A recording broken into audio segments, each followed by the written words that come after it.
ઓમ શાંતિ મિત્રો, આજે આપણે પરમાત્માની યાદમાં અળિયો બનાવવાનો છે। તો મેં એક કટોરો અડદનો લોટ લીધો છે, ગુંદર લીધો છે, અડધી વાટકી અખરોટ લીધા છે અને 1 વાટકી જેટલો મેં માવો લીધો છે અને દૂધ લીધું છે અડધી વાટકી, ટોપરું, સૂંઠ પાવડર અને આપણે અડદિયાનો મસાલો બનાવવા માટે મેં 2 એલચી, 2 ટુકડા તજના અને 2 લવિંગ આ બધું મેં લીધું છે।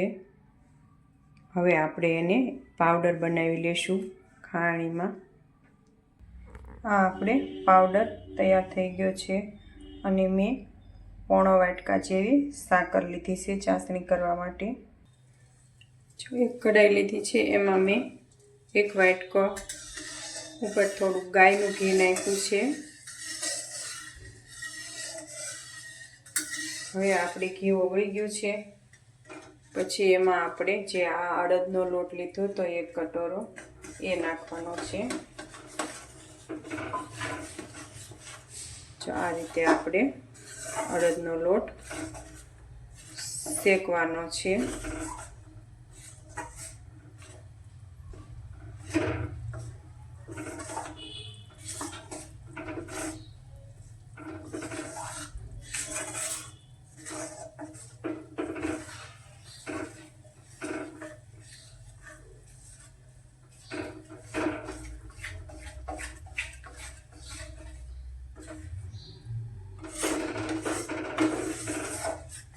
આપણે આટલું ઘી રાખવાનું છે લોટ શેકવામાં, કારણ કે એમાં પછી આપણે આ જે સૂકો મેવો છે, માવો છે એ બધું આવે એટલે માપનું ઘી થઈ જાય છે।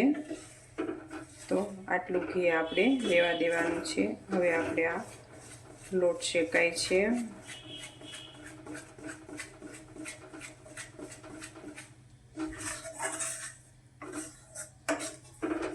લોટ શેકાય છે ત્યાં સુધી આપણે બીજા ગેસ ઉપર ચાસણી તૈયાર કરવા મૂકી દેવાની છે। લોટ શેકાય છે ત્યાં સુધી આપણે આ જે સાકર લીધી છે એને આપણે ચાસણી બનાવવાની છે। તો મૂકી દઈએ આપણે આ ગેસ ઉપર।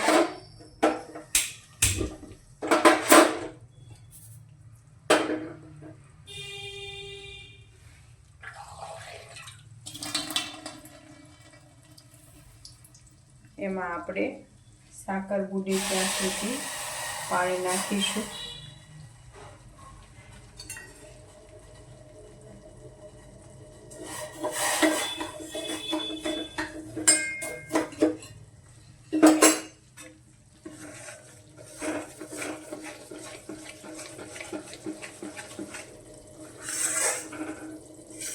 અળિયો આપણો આ રીતે ફટાફટ તૈયાર થઈ જાય છે।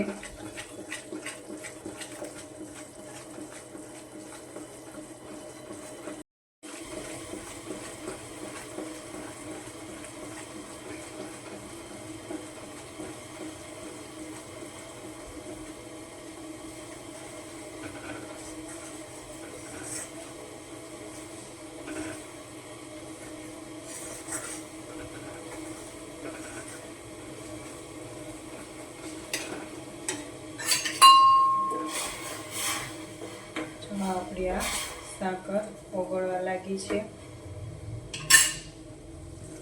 જો તમારે ફટાફટ કરવું હોય તો તમે આ રીતે કરી શકો છો।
એ ગેસ ચાસણીવાળો ગેસ આપણે ધીમો કરી દીધો છે.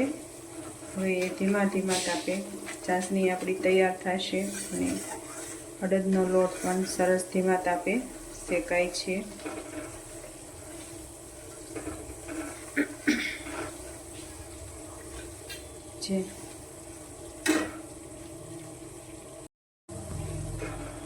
જે આપણે આ દૂધ લીધું હતું એ દૂધ હવે એમાં આપણે થોડું થોડું નાખવાનું છે.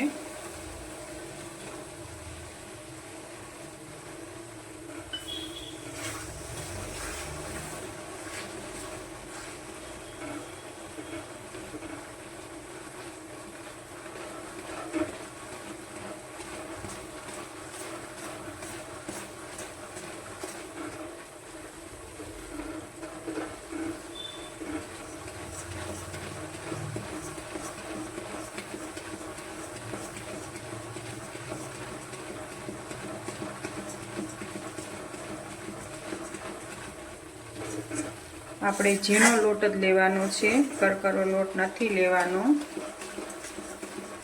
જો આપણે દૂધ નાખશું એટલે આપણે ઘણીવાળો સરસ લોટ થઈ જાય છે. આ રીતે આપણે ધીમે ધીમે શેકવાનો છે.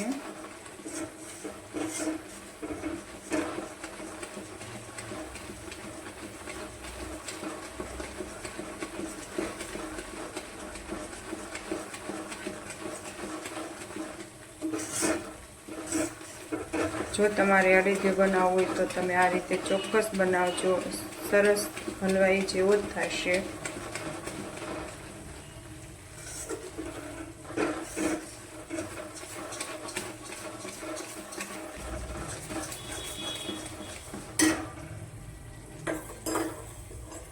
જો આપણે લોટ નથી શેકાણો ત્યાં આપણી ચાસણી તૈયાર થઈ ગઈ છે. જો આ રીતે આપણે ચાસણી ચેક કરવાની છે. જો દેખાય છે, એક જ તાર પડવા દેવાનો છે. આ રીતે આપણે ગેસ બંધ કરી દઈશું ચાસણી વાળો.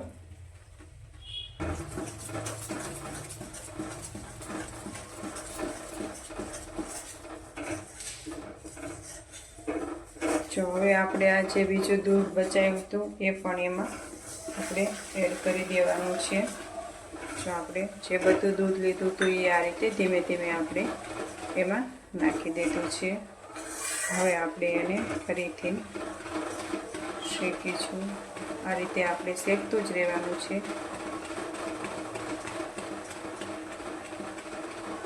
આ લોટ શેકાતા લગભગ 10-15 મિનિટ જેવો ટાઈમ લાગે છે.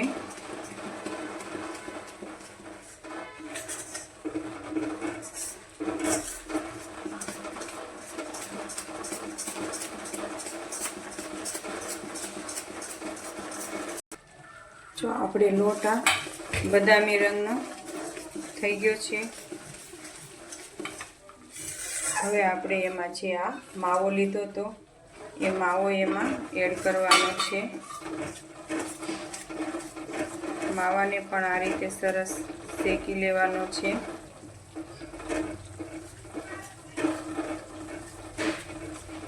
ગેસ ધીમો જ રાખવાનો છે.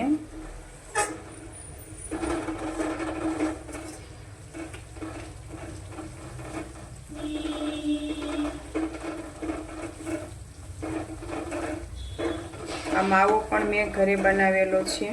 જો તમારી પાસે ઘરનો હોય તો ચોક્કસ તમે ઘરનો લેજો, નકર પછી રેડીમેડ તૈયાર લાવજો.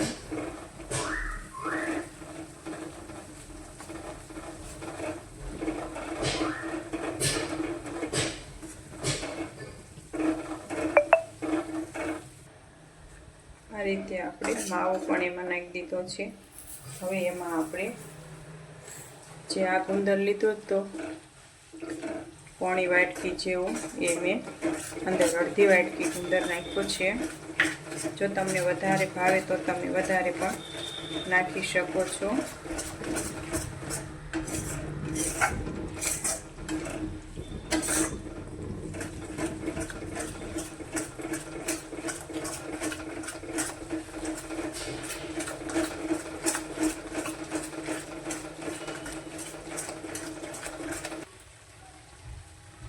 જો મેં આ બધો ગુંદર એમાં નાખી દીધો છે. જો સરસ તળાઈ ગયો.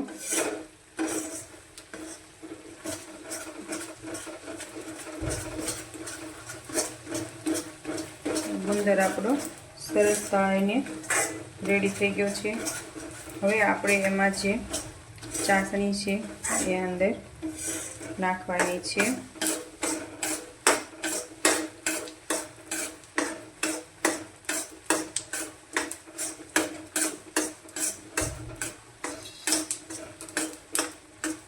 આપણે અખરોટ લીધા હતા એ એમાં આપણે નાખી દેવાના છે. પછી જે આપણે આ મસાલો લીધો તો અળદિયાનો બનાવ્યો હતો એ આપણે એમાં નાખશું.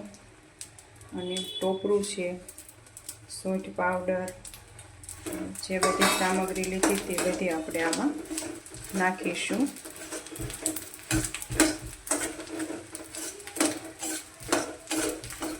હવે આપણે એમાં જે આ ચાસણી છે એ નાખવાની છે. ગેસ બંધ કરી દેવાનો છે.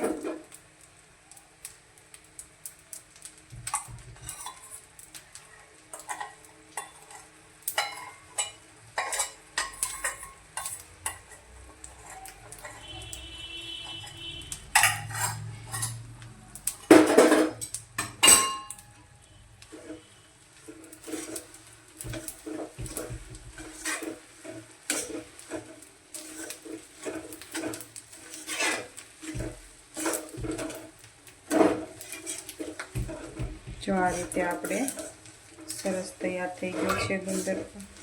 ગુંદરને બધું નાખી દીધું છે. અળદિયો સરસ તૈયાર થઈ ગયો છે. ઝાઝા વાસણ પણ નથી બગડતા અને એકદમ સહેલી રીતે તૈયાર થઈ ગયો છે.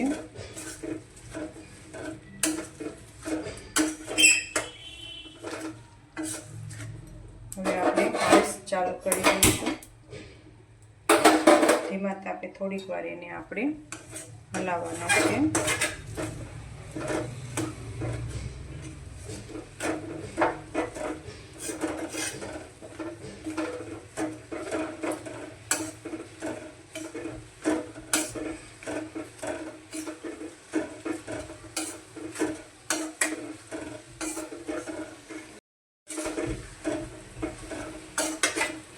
જો આ રીતે આપણે અળદિયો તૈયાર થઈ ગયો છે. આ આપણે લચકો રાખવાનો છે. તો આપણે આ લચકા અળદિયા પાક તૈયાર છે. હવે આપણે ભગવાનને ધરવાનો છે. જો થઈ ગયો છે આપણો રેડી. હવે ગેસ બંધ કરી દઈશું. ભગવાન માટે લઈ લઈએ. જો આ આપણે લચકા અળદિયા તૈયાર છે. ચાલો આપણે ભગવાનને ધરી દઈએ. ઓમ શાંતિ મિત્રો.